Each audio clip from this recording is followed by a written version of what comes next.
Hello. If you are facing the untrusted developer issue when opening your own iOS application or an individual or organization's application, this video is exactly for you. Every time you click on the application icon to open it, this notification appears very annoying. And now I will guide you to fix this problem very quickly and effectively. First, you find the settings icon and click on it. Then you select General. Next, you swipe down to the bottom.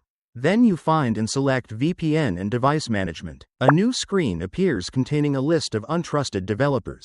You select the corresponding developer from this list. Then you choose to trust that developer. Finally, select Allow and you're done. Now you exit to the home screen. Find the application you need to open earlier and click to see the results. Great! I opened the app. Did you find my instructions helpful? Follow them and let me know your results in the comments below. Thanks for watching my video. Don't forget to like, share and subscribe to my channel if you find it useful. Goodbye and see you in the next videos.